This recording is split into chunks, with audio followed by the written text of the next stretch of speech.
Well, welcome to the studio, James McOnie. Oh, thank you very much. Great to be back. Is this the first time I've clapped eyes on you, Tony Lyall? Yeah, it's the first time we've locked eyes in many a moon. And can I just say, I like what I'm seeing. Thank you very much. And you've been over to Melbourne to tread the boards? I've been treading the boards of the thespian? theatre. Yeah, I am a bit of a thespian. So yeah, it was a lovely little time over there. Ate the 14th best burger in Australia, in the world actually. 18th. What is the 14th? 14th. It was called Chard. So I got on the Chard train. I actually walked past this. You know when you see a line and it just draws you in, like the siren song from the Odyssey? Oh, so you just every time up. I saw a line, and it was right by where I was staying. So I saw it like 5 days in a row. And every part of me wants to reject that sort of thing. And then after the 5th day, I thought, I've got to see what all this is about. And then I looked, because you see the menu at the front of the line, you have to wait. And I saw it and it was a burger. It was at $18. And I love a burger, especially if I'm traveling by myself. I'll eat burgers basically every single meal. I'm a real, that's the sort of guy I am. I was hoping you'd get to the front of that line and Bonnie Blue was inside. No, the line wasn't balaclavaed men. It was never jump on the back of a line when the line is fully made of men in balaclavas. Nude. Yeah, you got to get a... Now, do you wait in the line nude? I feel like you might wait in maybe a robe. No, I watched the Annabelle Chung story, which is quite a sad story about that. And it's basically, the line system that you go through in security at the airport, the backwards and forwards. Yeah. It was that of nude dudes. Oh. With fluffers all throughout it. Yeah, now finally someone will say that is acceptable to give yourself a couple of pumps when you're standing in that line. Yeah. But you don't want to do it too early. The moral of the story is the burger was really delightful, and you can probably check that out on my Instagram if you want to go along and see the journey of me waiting in line to get that burger. So bored, so I thought I'd make some punishing content about it. Did people laugh at your set? Oh, yeah, they laughed all right. They were howling, slapping their legs. Howling? Rolling on the aisles. Real knee slapper. People were slapping their knees. People were rolling around on the floor laughing. There was Rolf Copters as far as the eye could see. And it was Australia, so there was, Rolf Copters rolling on the floor laughing. Oh. Yeah, you're not down with the youth parlance. I thought you said you did some Rolf Harris content. No. I didn't tie any kangaroos down. I actually have a family friend, though, who has had, I guess they still have, a Rolf Harris painting in their house. And so I remember I guess not accusations, are they? They're founded. But I remember being like, and it was like in Pride of Place, and they had a bunch of cool art, but it was massive. And I was like, what's this? And they were like, that's a Rolf Harris, when I think it might have been worth an absolute mint. And unfortunately for them, I think he was a massive pedophile. So they obviously the bottom fell took out. a hiding. Yeah, the bottom fell out. And now you've just got this fucking Rolf Harris painting that you're like, well, I don't really want to throw it out because it is still worth a bit of money. But, you don't want to display it. You don't want people to come around and be like, what's this? And you go, don't have to worry about it. It's my Rolf. Do you just dead name him and say it's someone else? Go, it's Picasso. Is he dead? I think he's dead, yeah. Yeah, he's gone. Is he gone? Got him. He's got him. Got him. He's a big old-fashioned dead pedo these days. I was going to bring up something else with you earlier just to get off the pedo track. I had to fill in a workplace training seminar the other day. Immediately after some pedo chat, straight into an HR chat? Well, the HR chat was because I got the final warning on you haven't filled in this manager's training thing. And it's a change to a policy. No surprise there. It's a change to a policy around workplace behaviour at work events. Yes. And that aren't in the office, and also inter-office relationships. Oh, nice. And of course, whenever I have these training things, I skip to the bottom and go to the short quiz to see if I've done it. I never read anything. No. And then I just use my instincts to answer the questions. Oh, no. Yes. Thinking that surely common sense will prevail. In the workplace and workplace functions quiz, 2 out of 10. 2 out of 10 I got. Really? Yeah. So your natural instincts is a devastating failure. Correct. But there's no consequences to failing it or anything. It doesn't say you got to go do some extra training. Do you get to reset the test until you pass? It just says thanks for taking part. I'm like, okay.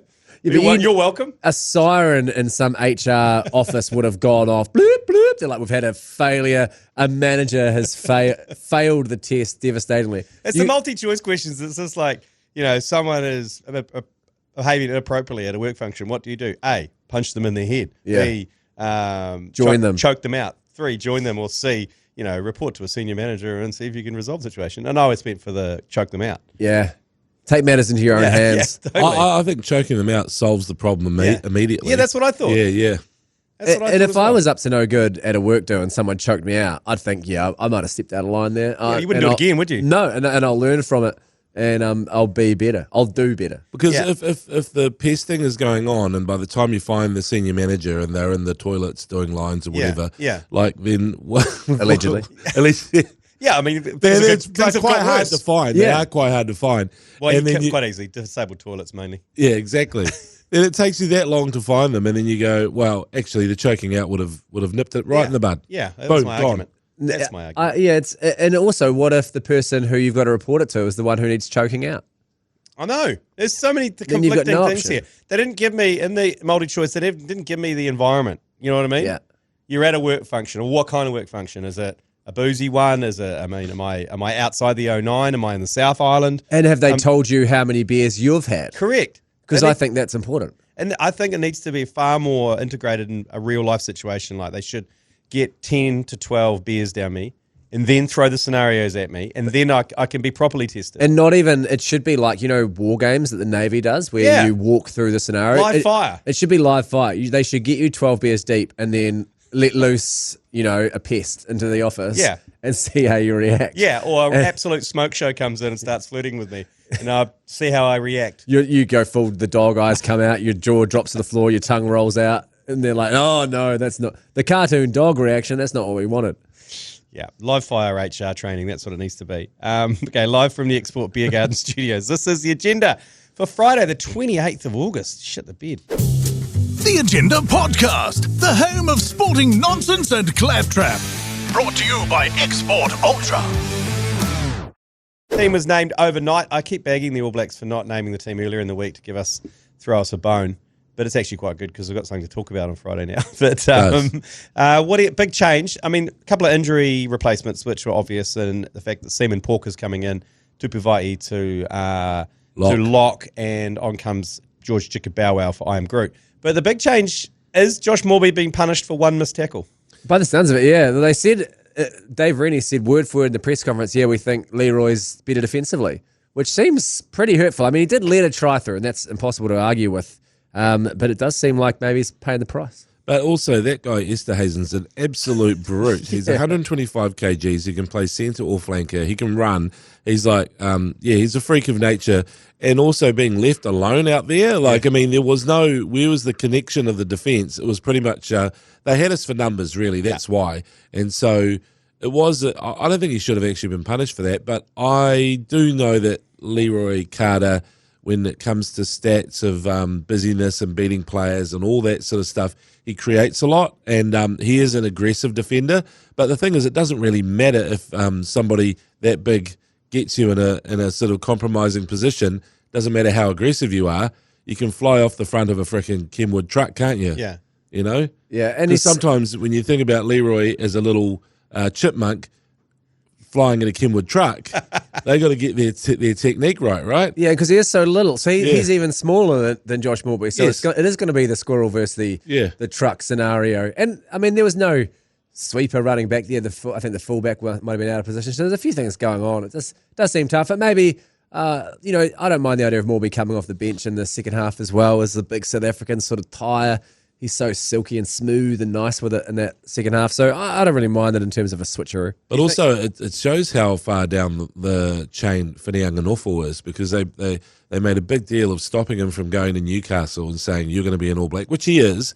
But I don't know, mainly because there's a big tour, he's an All Black, you know. No, he was in the initial squad, sorry. But at the same time, he's not considered in the top three wingers. And then you've got Caleb Clark, who's not there, so there's another one. Yeah. So, a fair way down the pecking order. I know I'm going off piste here, but just in terms of the guy that everyone was talking about, isn't even in the picture. We're talking about old Leroy Jenkins. And he got, Whinianganofo got replaced about 10 minutes into the second half of that Bulls game as well. Yeah. So that was an interesting call. I mean, I'm hoping I think he has made the right call. I just know that he would have left, I don't know how many millions of pounds on the table up north, but he's He's going all in with the All Blacks, and I just hope he gets a shot in a big test at some time, at some point. I'm sure he will, and the pounds will be there. The pounds aren't going to disappear. If anything, he'll be able to drive the price up once he becomes,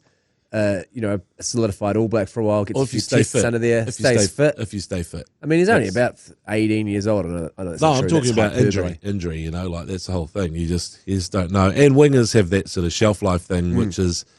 In New Zealand, we're quite harsh on wingers. We sort of, as soon as they're 26, we go, see you later. Joe Rakathoko, goodbye. Julian Savia, Milner Scudder. Off you go, yeah.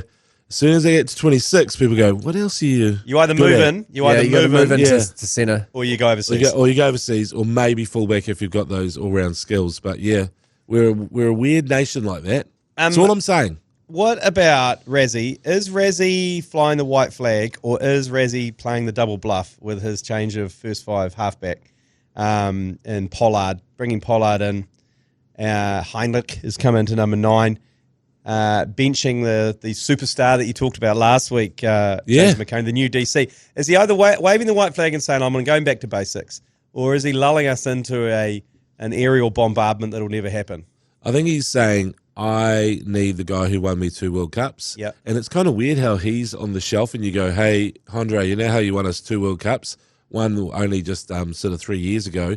Can you come and just shore us up and kick some goals for us? And he wasn't even in the squad, was he? No, I don't think so. I can't remember because they had Libok as well. But, suddenly Andre's there.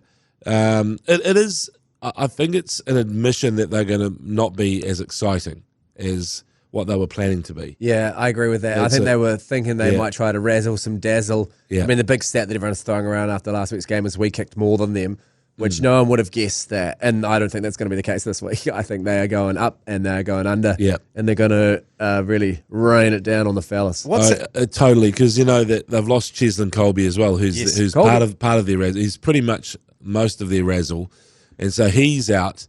Ethan Hooker, comes in. Yeah. He's about 6'3" as a winger, so up and under. Oh God! They love these freakishly large and in charge backs in South Africa, don't they? They want every back that's out there, unless you're a tiny little winger like Cheslin Colby and Aronson. They want you to be 120 kilos, just floating around. But that's why Colby and Aronson sort of flipped the script. Everyone was going, "Oh, we know what you do," and you go, "Do you?" Because look at these little munchkins, and they pretty much have ruled all the big tournaments for the past 2 World Cups. News: the Georgian Count Dracula is sick, so he's been replaced in the referee stakes by Angus Gardner from Australia. Is that good? I think it's great. We're back in this, baby. I thought the Count, he hates us, and honestly, the only way to kill a vampire, I thought is it stake through the heart? Yep. Daylight, or was it stake through the heart? Daylight will do it. Stake through the heart will also do it. But also, obviously, food poisoning of some kind. As Susie, the waitress, he had too much garlic. I think that's the issue. As a vampire, too much garlic. Yeah. It's easy to get food poisoning in South Africa. Oh shit! No shit. It's really, and so this is the whole thing: is don't feel complacent because the hotel seems nice. They're drawing water from a reservoir where baboons are taking a shit. So just be careful. Because there's a few people who are sick. I think De Groot's gone down. Yeah. Obviously, Ofa Tuangafasi got chucked on a plane hours after playing for Auckland against North Harbour. Turns up to play the midweeker. Immediate diarrhea. Gets the shits, and now is going to sit in the stands for the next 3 weeks. Be careful, I'm telling you. I made the mistake of thinking that the breakfast buffet was all good. But I remember thinking, wait a second, was the person operating the toaster also washing some chicken as well at the same time? You know what I mean? Like, just so you have that flashback when you're on the toilet, like, how did this happen? And you go, wait. It's just like those snapshots. It's like the toaster, the raw chicken. He's washing some chicken. At the same time. I'll put you toasting, but just let me wash down this raw chicken. Why are you washing the chicken in the first place? Yeah. You just can just cut that bit. Why? It's not chicken time, it's breakfast time. Why is that baboon taking a shit in the water cooler? Is that a statue or is that a full baboon shitting in the water cooler? Oh, it's good stuff. Anyway, so I think it's good for the it's good for the game. It just means that we won't be talking about the ref as much, I think, after the game. Because he does make some unusual calls, doesn't he? Yeah, I was a bit punished, to be honest, in general, by how much ref chat there was after the first game. I mean, mainly by South Africans, but even by us. Like, I think we're really buying into this ref chat about how brutal it can be. But it's kind of only when it really suits you or whatever. I think we just got to try to play the game. Yep. So can I look at the stats there? You guys keep talking about the Seaman Porker, by the way, was very good last week, and I feel sorry for Anton Segner because this was kind of his big sort of coming of age thing, and he got injured in the warm up, was it? Or it was he had I think he had arthritis, so maybe it was an injury that just inflamed with use. But he was named in the team and about to. So it was warm up sort of vibes or captain's run, some late change, and Seaman Porker played bloody well. Yeah. So I think they had no qualms about saying to Tupou Vaa'i, you go into lock, we'll have our Porker on the side. He got an infection from surgery, so that's why he got sent home. right. Yeah. So he had an injury, and they did a bit of surgery on it to. Who's that? Segner. It's like you can just have casual surgery and then play on Saturday? How low-key is this surgery? You just go in there, you scrape out some of the gunk in my ankle and then go, oh, shit. Here we go. I knew we shouldn't have done that surgery. No wonder. They're probably the place where they wash the surgical instruments is baboon shitting in there. You can't have... Hey, an update for all those people that are hating on cyclists. Yes. Because on Sunday, a lot of cyclists got a lot of grief. No, that was Wednesday. Oh, Wednesday, sorry. A lot of cyclists got a lot of grief around being on Sky 1 instead of the rugby. Sky Sport now are offering a credit to people who were affected. So, here we go. But you do have to email them. Well, I mean, we say this, and I thought I'd put my journalist hat on here and go down the panel of getting this. So they did a post saying, if you're affected, please contact the Sky Sport Now help team at support@skysportnow.co.nz, which I did. And I just received an email just a few minutes ago. This is hot off the press, and it says, this is me finding out what's happening live. Hello, Tony. Thank you for contacting. We can confirm we've received your email and we apologise. The issue is being reviewed by management and the support team will be in contact with an update shortly. If you need any further assistance, please don't hesitate to contact us. So, I mean, something's happening. Is someone going to call you? I'm not quite sure. So, that's... I thought it was unfair of viewers to take it out on cyclists. Yeah. There was a lot of angry correspondence around how people hate cyclists so much and they hate them even more now. It's like, it wasn't their fault. Yeah, exactly. Can we leave the cyclists out catching strays? They were. Absolutely catching strays. And also the pictures that they cut to when someone clicked on the All Blacks, beautiful. Oh, the drone was up and it was lovely. And, it was very scenic, but not obviously what they wanted. This is one of those situations where whatever the company is that runs the Sky Sport website, whether it's Squarespace or GoDaddy or whatever, push the wrong button, and now this is like the downstream effect is massive, eh? And even my boss at Sky, even mentioning it, he sort of twitches a bit. He must. The phone must have been blowing up. I know. Oh.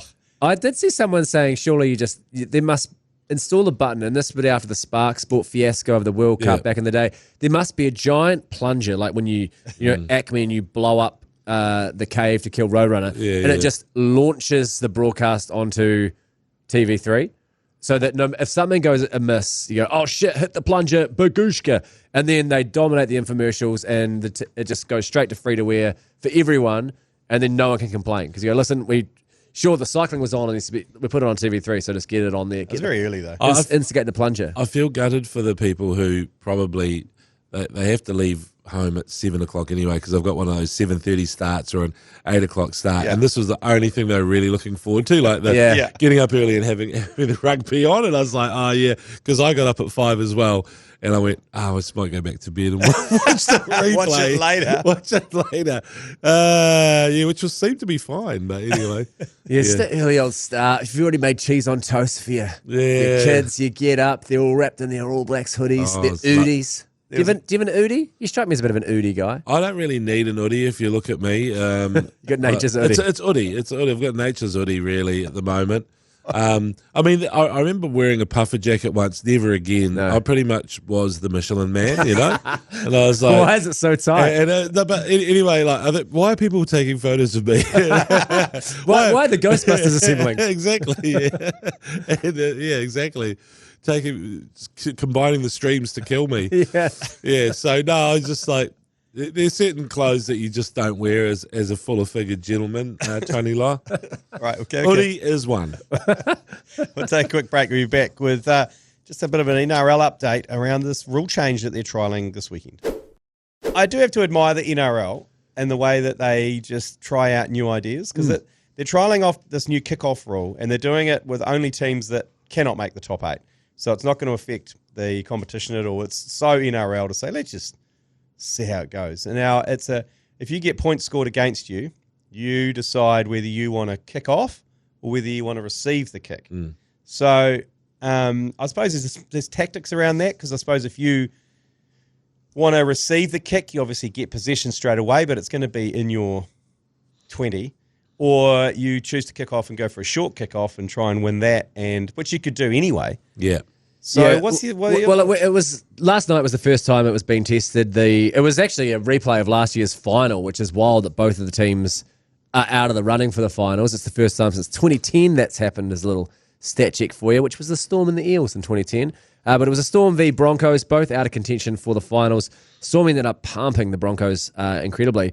But yeah, they tried the new rule, and a lot of the time they just didn't even. You'd think that, oh yeah, we want the chance to receive if they've just scored on us. But the Broncos didn't really employ it. They just went back to the old tried and true method of pumping it down there and chasing it out. I think, sort of much of a muchness, but the feedback has been fairly resounding. Everyone's like, we just don't need another rule.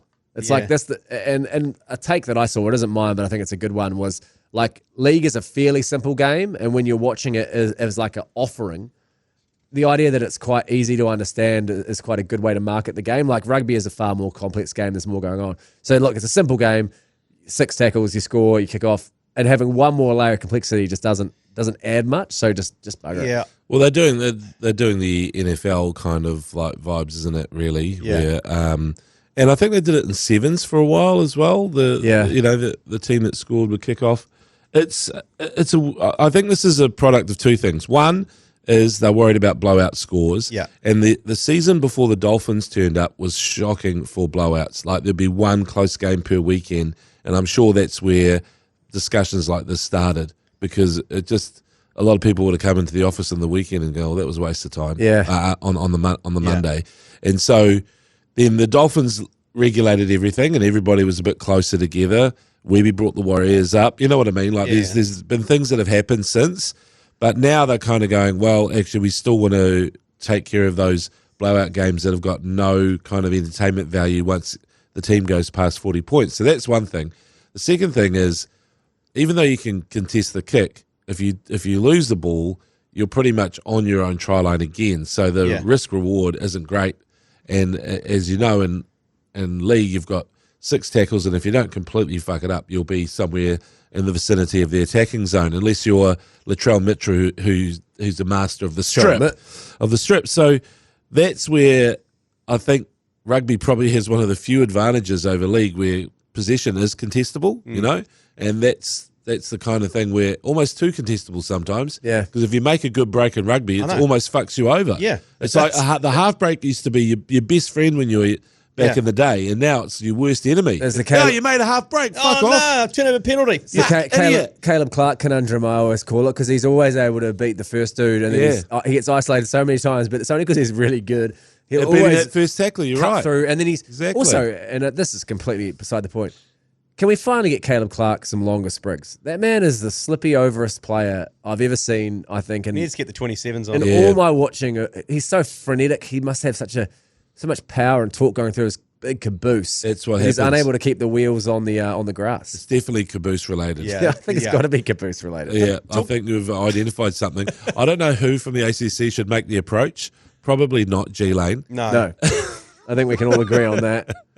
I get on pretty well with Caleb, so I'm happy to go and knock on the door with some longer sprigs and go, hey, this is from the ACC. I only know him from the street racing world. We've had a few sort of wild rides on our motorbikes late at night, and he's beaten me every time. Too fast, too furious. I've lost a lot of pink slips to Caleb Clark over the years. Yeah, that's right. I could do it. A man with a big ass. Yeah, we could bond over ass. Yeah, you walk up to say, I think actually that's good. If Joe Jury turns up, but in a real clingy pants, like maybe bike pants of some kind. Some Lululemons. Yeah. Joe Jury in a pair of Lululemons. If he walked through the office, there'd be a few heads turning. I was saying this morning, I've actually split my pants this morning.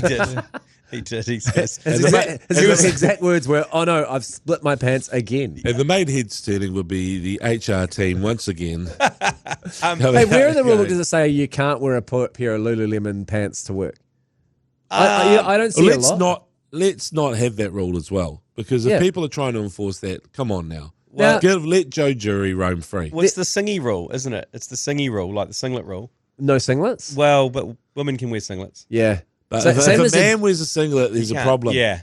Well, and the jandal rule as well, because I think women can wear like a dress and like a pair of jandals, but if you like sort of flip flop into work, people start sort of tutting a little bit. Yeah, there's some crossover. I think all right, surfer boy. Yeah. There's a Lululemon, I think there's a limit. You know, there are the ones that just sort of sit normally and they're just sort of a black tie. But I don't know who invented the ones that are sort of running around at the moment that I've heard rumours of. And they basically sort of cup and go up the backside. I don't know who thought these were necessary. Jeez, you're watching these quite close. Can you tell us more? You can't not look close. I don't know what the style is who invented them, but they really go. Where? The top of them go in and around. Maybe it's something you could discuss at marriage counselling, I think. Is good, you know. I thought it was more HR related, to be honest. So going back to the contestability for these kickoffs in NRL, just for a second. There's two areas, I reckon, that in NRL they need to work on, and I don't know if they do work on it. One is a penalty kick and gaining more 100%. yards on the penalty kick, and the other is the short kickoff. Do they practice short kickoffs? Because I think that is such an easy way to get the ball back, like a drop kick that goes 30 metres into the air and you get your Leka Halasimas of the world to come through and contest it. Are they not allowed to drop his away? They've got to put it on the tee, don't they? And It has to be off on the tee. Yeah. But also, I mean, get a big tee. But nonetheless, they seem like it's almost 50. I'd say it's almost more likely you get the ball back the more often I see it. But I guess the risk is not worth But the penalty kick I don't get. Like, you get a Geordie Barrett to rake off 50 metres and all of a sudden you're 30 metres out and you got 6 tackles. Yeah, I think the idea that you've got the tackles to gain it, it's not worth the small risk you might not hit it clean. Oh, okay. I don't get it. I'm right there with you. That and penalties, penalty goals. Daryl Halligan scored about 16 points a game just from penalty kicks. Well, speaking of Daryl Halligan, he makes kicking tees, and there's one that's a real perfect for the high contestable kick. Yeah. So there's all sorts of kicking tees, and one that's basically a giant stalk that you chuck the ball on and just whack it. Like, because it's really hard to do it for a droppy to get it perfect. But with one of those, I reckon you'd be able to. Is there a rule that says your tee can't have sort of 2 rods that hold either end of the ball that leaves like a foot-shaped hole in the middle, so you can just come up and like essentially bomb it straight up between the middle? Yeah, yeah. Like, does the tee have to be one stick? I was thinking, is there a limit on how high you can put the ball? Well, exactly. I don't know. That's a question for Daryl. I'll ask him. You could come in with the Danielson crane and just go, just kick it downfield. The Danielson crane would be quite a sight, and you get Brian To'o or someone with massive quads just to crane it straight into the air. But if we're going to go back to the actual rule they're thinking of, and Tony Lyall, I think you're right in terms of, is it one bridge too far? They've done 6 again. They've done all these things to speed the game up. If they're kind of manufacturing, like, let's help the poor teams, you're making it into the participation NRL. I'm sorry, you got to take your medicine. Yeah, I think so too. And just go, and this is what, and also it ruins the great comeback. You know, the team that's 16 points down, then suddenly they score and they score again. And they know they're getting the ball back technically from the kickoff. If that's ruined, then you ruin like some really great moments. I thought my first thought was you ruin the comebacks. Well, that was the other big argument was if a team is sort of trailing by 8 or something like this, and you score, then you go, well. That's what I've just said, Tony Lyall. Yeah, I know. I'm agreeing with you. Yeah. But you're literally saying, but that's the thing. Yeah, I was saying, if you're behind and you try and, gain that ground, and there's the great moment in sport where oh shit, they're going to kick it off, they're going to score from this. If they want to speed it up, they should just do what the NPC are doing at the moment, and that is no gathering under the posts for a conversion. I like the they just go back to halfway. You're allowed to nominate a player to charge down if you want. Otherwise, just get back to halfway. I love that rule.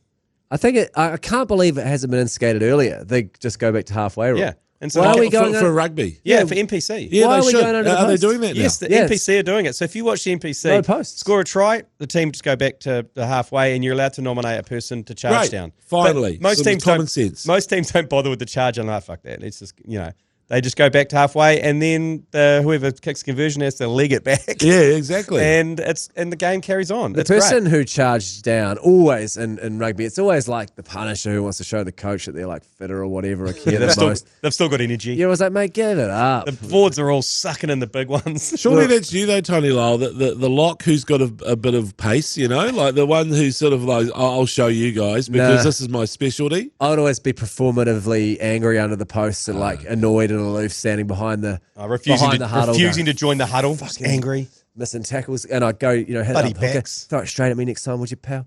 Just sort of like putting some anxiety into the team in general. Sort of how I like to operate. So Hawke's Bay continue their unbeaten run, beat Southland Stags down there and looked freezing cold in Invercargill. They were leading, I think it was a 30-odd point lead at half-time, and they just held on to it because they had a howling wind behind them. It looked so cold. Oh, so cold. 36-21. I think it was 31-0 at half-time, and they won 36-21. And it was always going to go that way because it was one of those classic ones where every time Southland tried to clear out in their goal line, the wind would just basically reverse the ball back, reverse Uno it back to them. Sorry. I was just going to say they continue their run. I was going to say that it's an exciting weekend for Tony Lyall's Tasman. Yeah, one of the more exciting ones in some time. I watched the highlights of him when we won it against Hawke's Bay. The last-minute kick penalty from the ends of the earth to claim it for the first ever time. And I've just got a good feeling about this weekend. Well, of course, James McOnie and I will be rooting for the Taniwha because the Mulus have a next challenge in a couple of weeks. Yeah, we're going for a road trip next week for the Mulus. Well, unfortunately, you're going for you can still go for the road trip, but you won't be making sweet love on the Shield afterwards. Unfortunately, that'll be down in Nelson Marlborough. That's my pick of the bunch for that one. A good punt that I stuck on the Hauraki breakfast was both Rush brothers to score and the Taniwha to win at $7. So I chucked that on. It's so hurtful, right to my face. Right in your face, Tony Lyall. The one thing that Tasman have in their favour is the freakish Kyron Talmoifalau. Oh, what a guy. Did he score 5 tries in a game He just scored recently? 5 tries, the Tasman record, equaled the Tasman record. Against counties, was it? It's a real He scored 10 this season already. It's a school. It's the record already he's got. It's that one of like when you just see a guy who plays maybe first 15 or whatever, and you're like, we'll get him in Super already. Like he's so far. Admittedly, a lot of the tries have just been him being faster than the outside guy, but then there are ones where he creates something from nothing. Eligible for the ABs in October as well. I know, eligible. That's what I was worried about. Even again for Niang and Norfolk, it's like, someone else is coming on tour with you. Yeah, I mean, he's for the Chiefs. That's true. For the Chiefs this season, I didn't think and I love the guy. Obviously, Finn's up for life. But I didn't think he set the world alight in the way that he's capable of, that he'd done for Moana before. But he was still there or thereabouts. He was. He had that sort of. There was a purple patch near them, I guess during the good weather. Before daylight savings, he was incredible. Yeah. And then when it turned a bit to crap, but I mean, there was a lot of injuries and weird stuff going on, and for a while that Isaac Hutchinson was looked like our best back or outside back. Yeah. But there's no doubting his class and what he could become. So I think that, he's going straight into the ABs in October, I reckon. I think so. I think I've got to agree. And another thing from last night's game, the old Hawke's Bay. Firstly, Folau Fakatava, what a guy, what a game. I was trying to explain to my kids, we were watching that, and I said, hey kids, Folau Fakatava, no ACLs. He got them removed. Really? When he tore his ACL, he got them removed. And so he can suck his own dick. yeah. You'd hope that would help. And then he finds out, it's ribs. Ribs. I didn't know that was a thing. I didn't know you could just remove your ACLs. How do his legs work? Well, apparently it just destabilizes your knee a little bit, and it's up to you to manage that risk. Does he run the double strapper? Because he was desperately trying to get into the World Cup squad, and when he ruptured his ACL, he just, instead of getting it repaired, he just got him taken out. So brutal. Yeah, he's one of those players who I just can't believe he hasn't played more games for the All Blacks. Yeah, he is one of my shocking. favourite, the motherfucker Tava. He's just such a legend and carving up last night. And Hawke's Bay halfbacks, Brad Weber made the move to the commentary box, and it doesn't always happen, but God, he was a revelation. I love so how good. they made him cut his teeth by flying him down to Invercargill. Straight into, he was doing the All Blacks coverage, which most people didn't see because they were watching cycling. But he was wheeled out in what could be the smallest ever coverage team that was on Sky. It was Aaron Cruden, Brad Webber, and Kimberly Downs. Kimberly That's Downs. right. Yeah, Storm made the point. Smallest ever crew. Not a lot of height. Storm's always the tallest in the crew. She's a 6'2". Oh, she would humiliate Cruden and Brad Webber if she rolled in. And Brad Webber's one of her best mates from the Otago days. So you can imagine them doing dwarf throwing with him or some sort of stuff down Castle Street. Wolf of Wall Street. Yeah, exactly. There would have been some humiliating ritual that he would have been part of in a pub down there. But anyway, apparently he's very, very good, isn't he? He was good, man. He did the full intro. I really liked it. I've actually had a little grab here of him making fun of Jason Rutledge, which is nice. That's right. Isn't it great to see the Rutledges out? And I believe he played a couple of club games for Woodlands with his father, Jason, so he's still going around. And I'm sure no doubt a few are disappointed he isn't in the front row and has a full head of hair, but, geez, I'm looking forward to seeing him go tonight. And that is about Jason Rutledge's son, who debuted for Southland last night. And his Jason Rutledge's dad also played for Southland. Cabbage, so they call him. There's 3 generations of Rutledge. But yeah, I think his son's maybe a hirsute back, which does seem like the apple's fallen quite far from the tree. That's a shocker, isn't it? Yeah. Mind you, the dad was a really good flanker, so maybe that's the compromise of the hooker plus flanker. The next in line is a hairy back. So that's about the only game of note really that weekend. We've got Auckland Bay of Plenty tonight, Taranaki Canterbury, which I guess will be relatively good. Otago Moolus tomorrow at 5 o'clock. Tomorrow night. That's a real 1998 throwback there. The old Otago Waikato, the glory days of NPC. That's what that reminds me of. And then we've got the Turbos versus North Harbour on Saturday night, the marquee game on Saturday night. And then the Wellington counties at the 2 o'clock kickoff on Sunday, which really should have swapped around. I still think there's probably would have been time to swap those games around. There still is time. There's still time to swap those games around. No one's flight schedule will be interrupted. We could still have this. We could still watch the Warriors and the Shield Challenge. Yeah, that's what I'm getting at. Don't make us choose. Don't make us choose. Well, they should have just moved all the games forward an hour just to accommodate. Because what time do the Wires kick off? 4 p.m. Oh yeah, exactly. 4 p.m. You could have done that, or put it to just 7. Put it to 7. But I think even if you sort of said, I know this is a crazy thought, but if you just go right, we've got the Wires, and where are they playing? Mount Smart. Mount Smart. You go half an hour that way. We'll go an hour and a half this way, and then everyone's happy. Everyone's happy. Yeah. I know. And you get that 2 hours sort of... And then a buffer. The buffer. But then you could go full Super Sunday, watch Wellington Counties in the morning. Just have that game start at 12. I'm just saying that's what you do, because with the 2 hour buffer, that goes to midday. Then you get the Shield Challenge in perfect daylight conditions.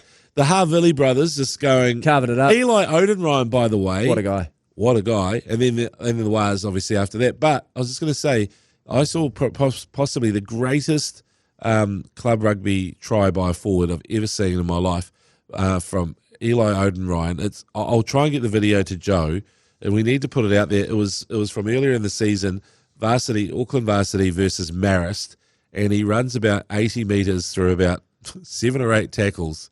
It is wild. Yeah, he's a freak show. He's a freak of nature, and watch out if he has anything to say.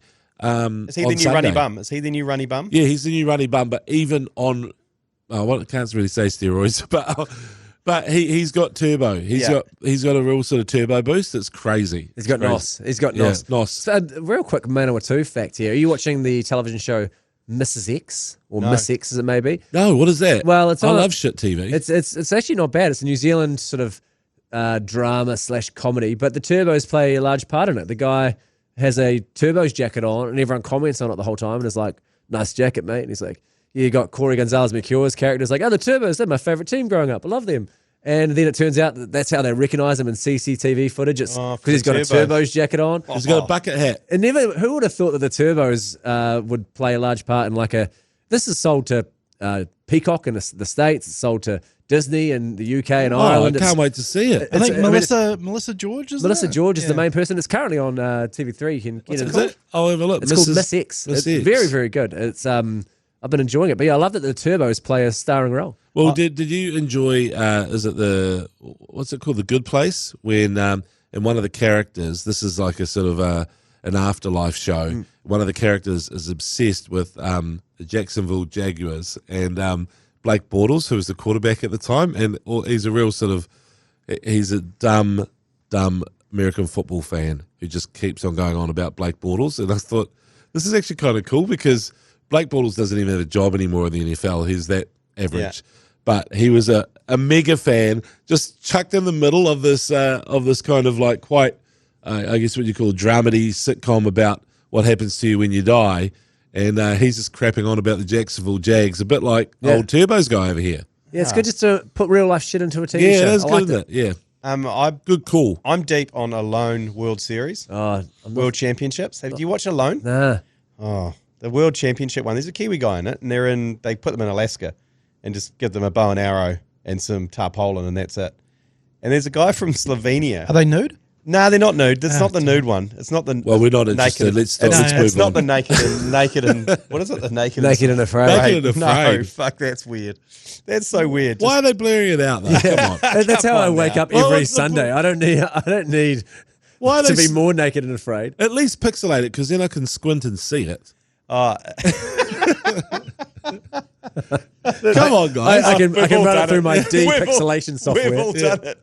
We've all tried. It's like the magic eye. It's like that you can just bring your face closer. I can see a boat. Yeah. He's a little man in a boat. I'm telling you, it works. Anyway, check out the Slovenian guy. That's all I'm going to say on that. I think there was a guy on that. So what's that recommendation, that show recommendation? I'm just thinking for people listening. Alone? World Championship. So they get people from all around the world, survival experts, and put them in Alaska. And where do you find it? Shit, where is it? I think it's on demand. And what, you just have to be on your own for as long as you can without help? Yeah. Jeez, and then when a couple of years ago, we had a pretty good contender from New Zealand for that. What a waste. You're not allowed outside help. What a waste. You're not allowed to take your kids. Well, then he's off. He's out. No, it's all they can survive on is like they have to hunt for their food. And this Slovenian guy, everyone else is like shooting squirrels and sucking on squirrel bones and stuff. This Slovenian guy managed to shoot a moose. Nice. Oh, wow. With a bow and arrow. And him trying to deal with a moose and then trying to keep the bears away, trying to stop it going rotten. Or kill the bears. Yeah. He's an absolute legend, but the Kiwi guy doesn't last long, unfortunately. He doesn't. We should have seen a mental breakdown. Oh, right. Yeah, I mean, fair enough. You're out there in the bush. He was only there 13 days and he lost it. Oh, I mean, it's not even 2 weeks. I know. But mind you, it was that dangerously cold. Anyway, the Kiwi Pong World Series is back this year, fellas, and it is going stadium big. So I remember last year we had the Kiwi Pong World Series with SoBear. We had it at the sweatshop, and we had like about 100 odd teams. We're taking it to Go Hard Stadium. We're taking it to Mount Smart Stadium. Holy shit. And will Keezy still get to sing the national anthem? Keezy will mumble through the Māori version and then sing the English one, yes.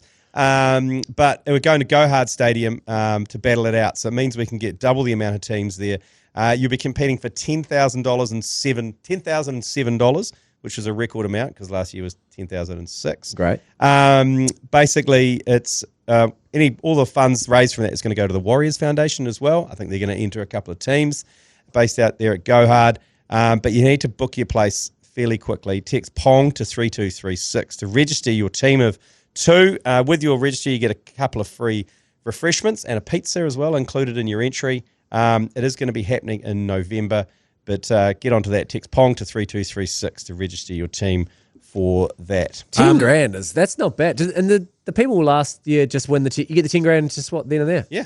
Yep. Straight. That's outrageous. I've heard Keezy sing before. He rates himself, okay? Because he's one of those guys in the office who just doesn't sing. He really tries to put a bit of sauce on it. So he'll be very disappointed that he didn't nail that anthem. I think we need a web redemption, Tosh.0 style, with him getting trained up by a really top singer and getting him to realise his full potential. No, he was fine in the English the singing version. was fine. It's just he didn't know the words. Well, that's a massive embarrassment for a young Māori guy from Tauranga. He had his ponamu protruding loudly from his top. Did he have to sort of tuck it under halfway through the tuck? That's what Mania was yelling at him from the floor. Yeah. Tuck the ponamu. Tuck it in.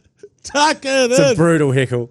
I was just going to, just on Slovenian athletes, so when you were talking about that guy, they're having a moment, aren't they? Because they've got Tadej Pogacar, who's basically the greatest cyclist of all time. If you want to make easy money, just bet on him winning every stage of the Vuelta. Yeah, he's crazy. He's paying like $260 to win today. Well, hey, don't talk about the Vuelta again because... Okay, sorry. Trigger. PTSD is real. Trigger. Yeah, because if my boss is listening to this, be like, oh. And then Luka Doncic, you know? Yeah. Oh, it's like, yeah, come on, Slovenia, let's go. And now we've got the alone guy. Yeah. Well, shooting moose and trying to deal with a one-ton moose. He's right up there with the greatest cyclist of all time. A guy who once shot a moose with a bow and arrow. Yeah. He shoots them with the bow and You arrow. do that. He shoots the moose and the bow and arrow in the lung, and you can hear the moose deflate. He goes, and shoots around the room. You got to be careful with those deflating mooses because they can come and hit you like they'll fly around. The antlers stay hard. Yeah, but the rest of it just. If you pulled the arrow out and it like had a huff on the lung, I reckon you get all sorts of wasted. Just have a hoon on a moose. Okay, let's take a quick break and get the last of the yours pleases for the week. Yours, please. Brought to you by Export Ultra. Right, don't forget to click that auto download button on your Spotify, Apple, or iHeartRadio. Do us a favour there, and also give us 5 stars. Slag us off on Apple as well. We'll probably flick you a steady the ship hat. But you can also contribute to the podcast via the Yours Please function on the iHeart app by pressing the microphone button. First one, yours please. Up the fucking stag. That was a fucking red. What the fuck? No wonder Hawke's Bay are cleaning up. Bullshit. I saw that. I know what he's talking about. And there was the tackle maybe about 10 to 15 minutes before half time where the winger fell into the shoulder of the Hawke's Bay number 6, almost decapitated him. And there were calls. He's obviously left that yours please on the terraces there. The terraces were livid because it happened right in front of them. It was a slippery situation, was it? It was. He slipped. He was falling. He slipped to the ground. Yeah, once you slip, it's all yellow. If you slip into it. Yeah, it did look bad. Like they kept slowing it down. And the head just kicked back. I think the red that nowadays, especially in the NPC, you'd probably have to punt a guy in the head. Yeah, the ref was like, the guy didn't do anything wrong. The tackler, it was just unfortunately slipped and hit his shoulder. So it was, I could see a passionate Stags fan sitting in the terraces with a few under the belt, so 10 metres in front of them. Has the NPC, apart from that, everyone can go to halfway rule, have they introduced the get up your pussy rule? Yes. It sounds like it. Oh, yeah. I think it's a good thing for NPC. Wipe off your vag and get up. Yeah, there's no big screen either. So the ref's like, I quite like the ref goes to the TMO, goes, it's your call. I've got no screen here. So what do you think? What's your, there was no, hey, ref, you know, like passing the buck. There's no big screen? Nah. Not down in not even Park. like one on the back of a truck? Nah, he didn't have anything. He was just like, tell us what to do. What do you want to do? It's up to you. You got to get the novelty screen on the back of a truck. He goes, if you don't give me anything else, I'm just going to give it a penalty. And they go, it's definitely yellow. It's kid contact, but it wasn't intentional. Well, keeping those larrikins on the what do you call it, the terraces in the dark is probably a good thing. Yeah, true.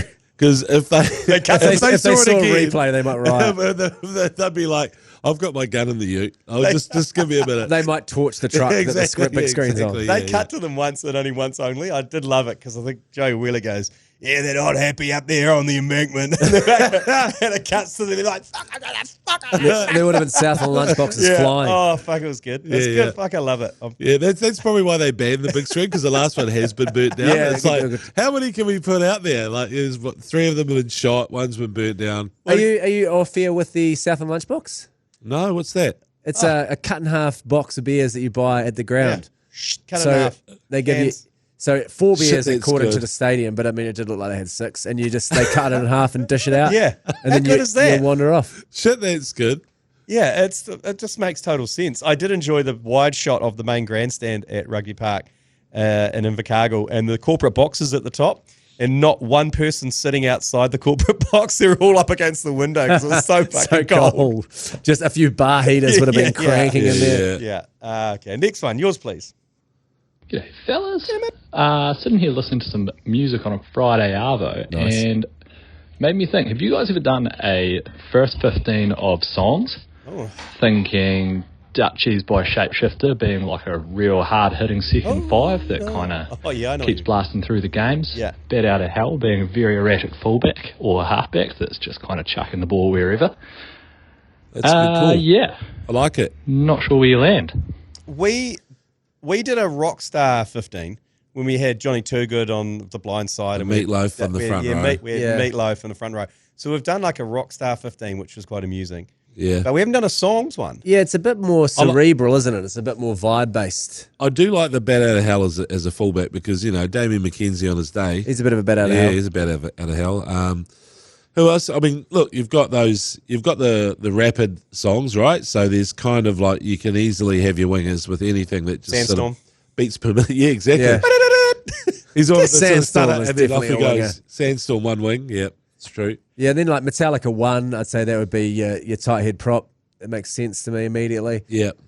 You need to put some thought into it. Yeah, you do. We can come back with that next week. Let's put rather than dwell on it now. Yeah, let's put a needle on that one. In it. We'll come back. Okay, next one. Yours, please.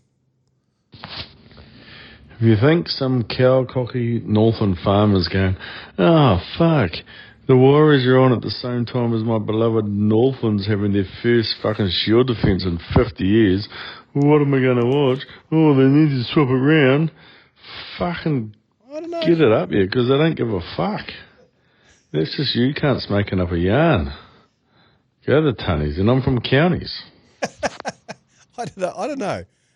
I think there's quite a few Warriors fans up north.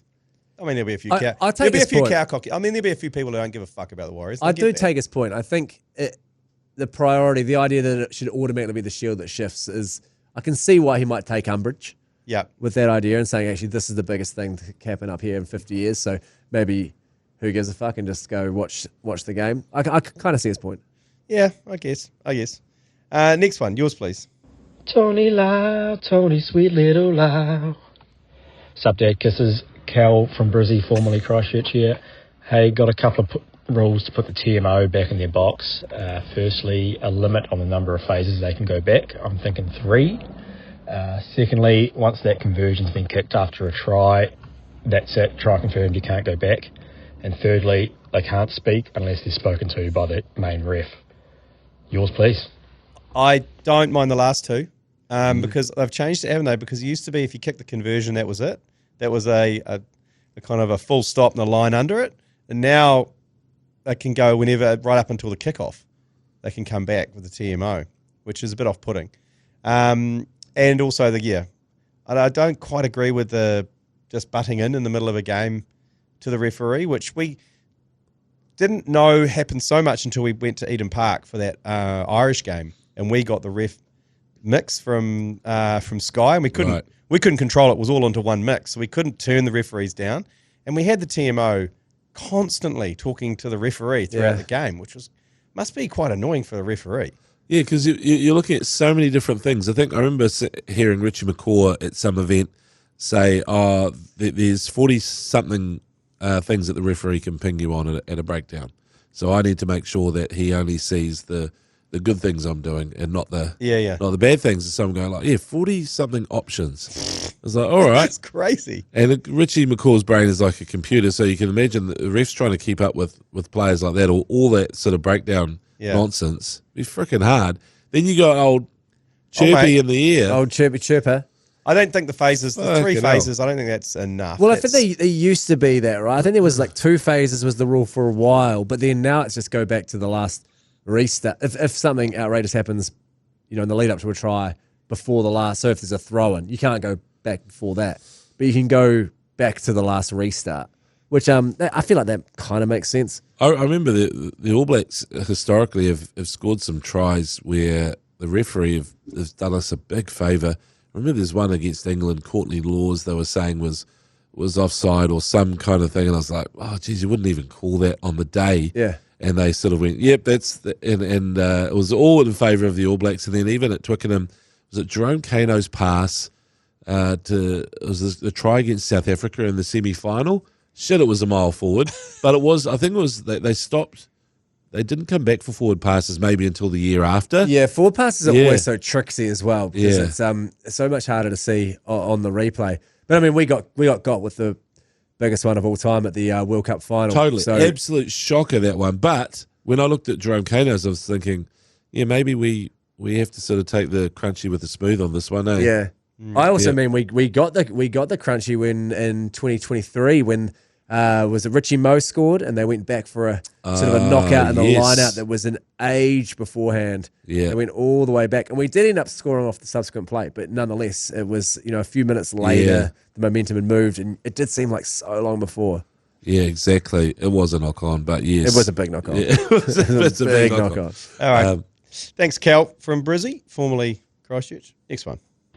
You guys were talking about front rowers looking like they've got different shorts, and that's because they do have different shorts. And that's because they've got different asses, massive barge asses. And it gave me a flashback to playing club footy here in Brisbane and getting ready for games. There were always two things going on. One was ginger blokes fighting over sunscreen, and the other one was the front rowers getting to the kit bag and fighting over who could get the marquee size shorts. Good times. We need to get some marquee-sized pants for Joe Jury over there so he stops ripping through his Hallenstein's issues.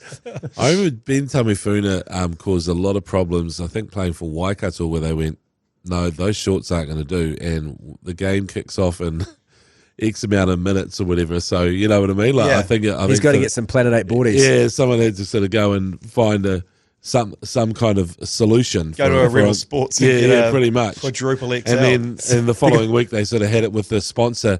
Well, the sponsor got a lot of mileage over Ben Tamifuna's ass, I'll say that. A lot more real estate. Yeah, there's a lot going on. Yeah, I think at least there's a bit of scrunching up the crack, because if it disappears in the crevice, you need to design it for that, though. Yeah, well, that's the thing. Yeah. Didn't Taranaki have that brewery where it would look like a bullseye? They still do. They've got Shining like Peak. a bullseye right on the anus, and it's just brilliant stuff. I always think the Tasman Mako, I can't believe they haven't done it. There's a drilling firm in Marlborough called Butt Drilling, which is one of the all-time great name businesses. But Butt Drilling have to be the back of short sponsors for the Tasman Mako. Oh, absolutely. It's right there, right on the a-hole. Butt Drilling. That would go viral every time any player got on the field. Next one. Yours, please. Yeah, kia ora, cunts. Speaking of great flyovers, not one mention of you fellas about the Police Eagle helicopter delivering the match ball for one of County's earlier games this year. I guess the thing was probably fucking stolen and I was just returning it to get the game on. But fuck yous and hooroo. I did see that. I did see the Eagle helicopter delivered the ball there up in Counties. Also, return of the mascots. So Steely Dan's back. Yeah. Harbour Master's back. The Harbour Master, whoever's in that, God bless him, because the head is a fiberglass. Looks like it's about 20 to 30 kgs worth of fiberglass. Yeah. And his chin looks like a couple of massive testicles. I think he's got to have some sort of harness in there or handles or something going on. It's huge. But that's why the mascot race is a complete joke. Yeah. Like, obviously, they had old Larry the Lamb. Larry the Lamb was that sprinter. But before they had the butcher guy from Wanganui, and he was just a normal person with a butcher's knife. With butcher's knife, bare feet running down, and he's just running down with his cleaver, Yeah. And it's like, this isn't and everyone else is struggling with their giant heads. Giant potato running. There's got to be two separate mascot races. One with the giant fiberglass, anything that requires pulleys or some kind of harness. Well, and then all the guys who just want to run in their normal kind of rugby gear piss off over there, and that could actually be the curtain raiser to the main mascot race, which is the novelty one. The novelty one. When you think about it, the Wanganui, the butcher, that's incredibly dangerous. I mean, he's running with a blade. Yeah, so it's not scissors, so your mum would say it's okay. His risk-reward ratio is through the roof. If he one trip, and that's the end of the butcher mascot bloodline. It's true. It's true. That's the one thing that he doesn't realise is what it could actually affect him. And now that would be a halftime show. If the butcher fell on his own blade, stood up, bled out in front of the bleachers, I think... Are you not entertained? Yeah, it was classic Canterbury to ruin the mascot race last year with Tian Welpton, the classic New Zealand's fastest man in Larry the Lamb costume. Shit, he was majestic, though, wasn't he? Shit, it was quick, but it was like, come on, guys. And there was, like I was saying, the rest of them battling away with giant heads and udders. He pulled a hammy as well, I think. No, it was all for show. Oh, was it? Yeah, okay. we interviewed him afterwards about that, and we cornered him and said, how many times have you worn that Larry the Lamb costume? Because you can't qualify for the race unless you've been. He goes, I've been a few times. I was like, oh shit. Bullshit. Bullshit you have.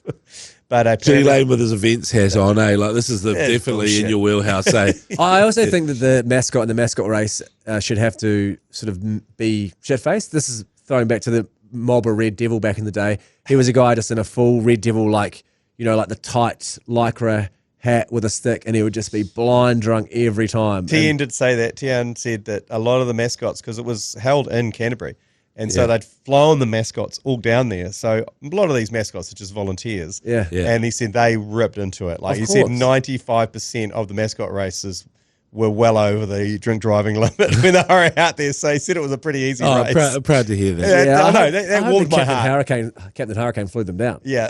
Who's the guy with the chainsaw? Possum. Possum from Waikato. But he got.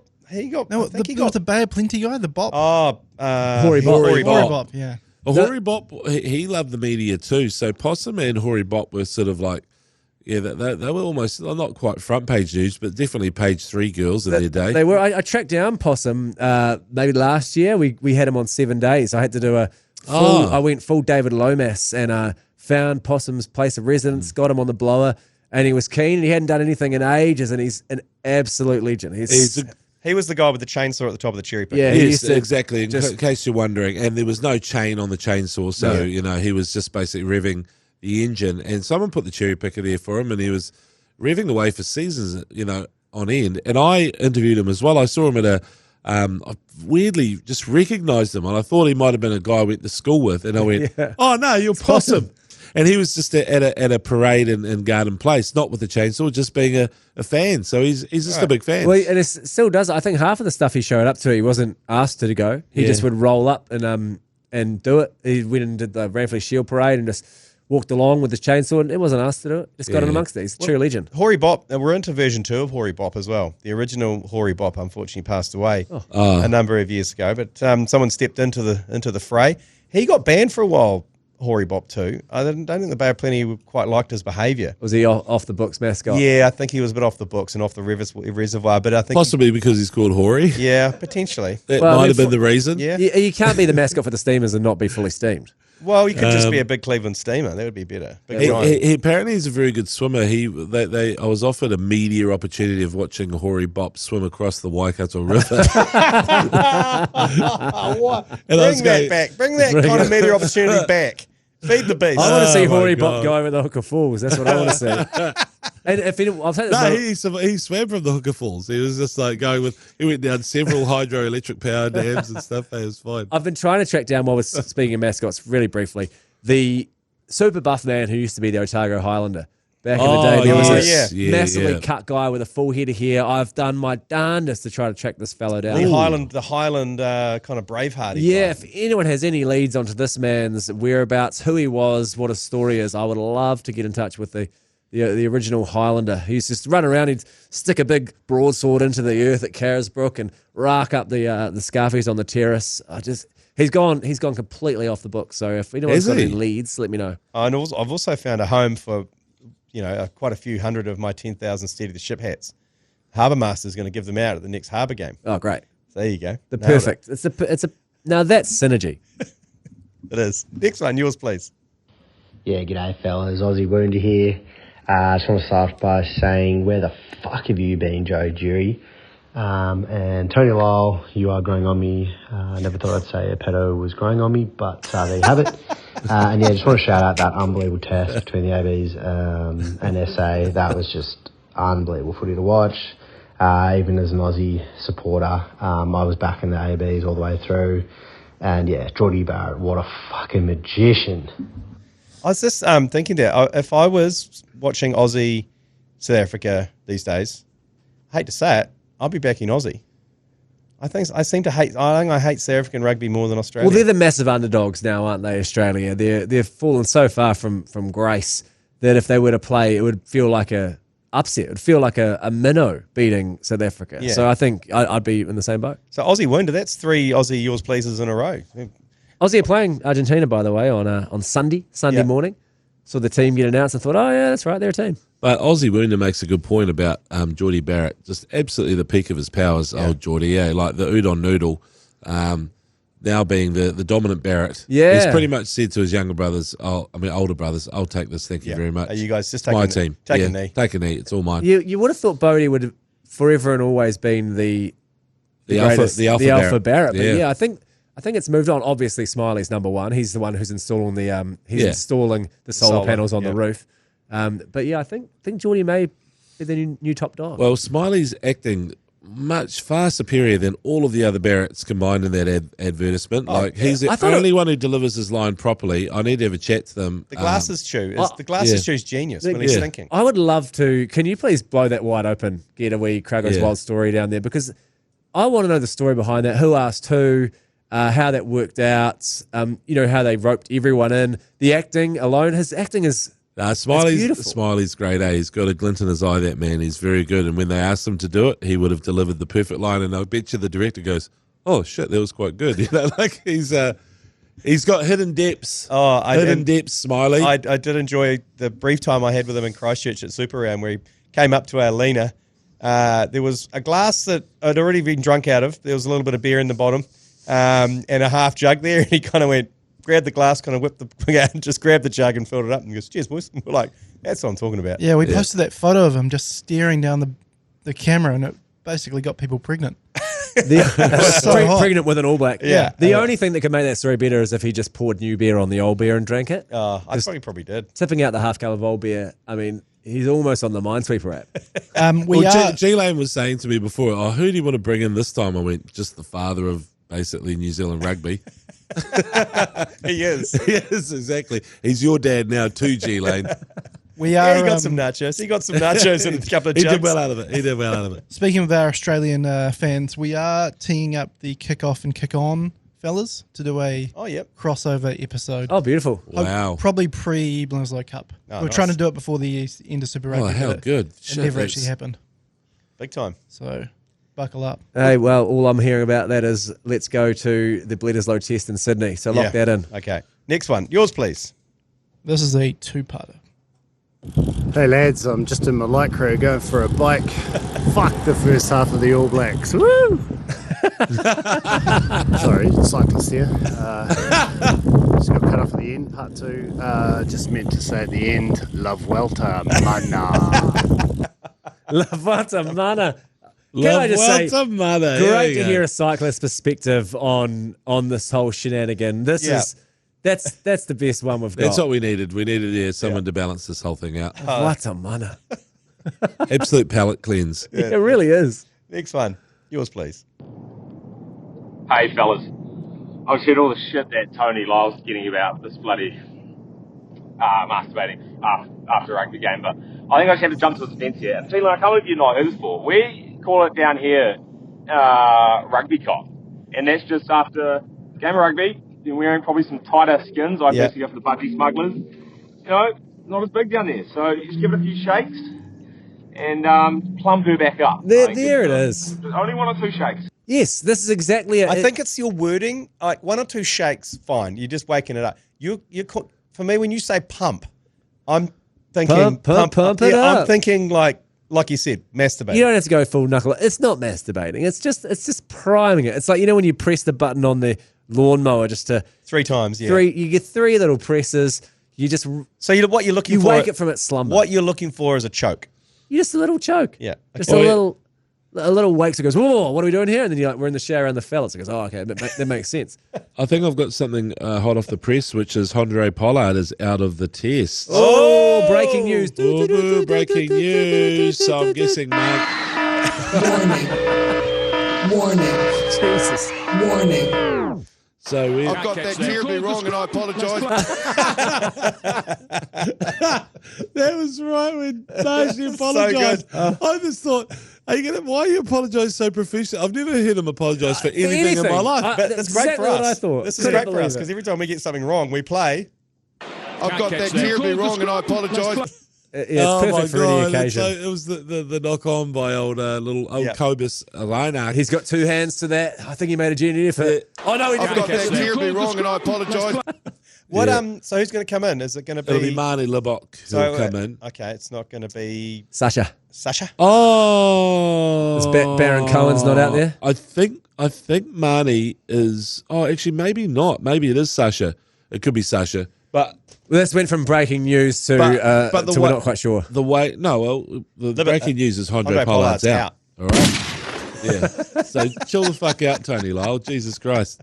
So just reading out a fucking tweet, mate. So anyway, Joe Jury's hot on the hotkeys on the ones and twos. Yeah, it's good. But I just want to sorry, the way Rassi was talking about Marnie, he was saying that he would have been next cab off the rank, and he goes, he's going to play a big part in the series. So, judging on what I saw in the press conference, it felt like that Marnie was unlucky. Right? Yeah, Marnie Libok. Last one of the week. Yours, please. Kia ora, cunts. S. Barron, Adelaide chapter. Excited you guys are coming over for the test match. Yeah.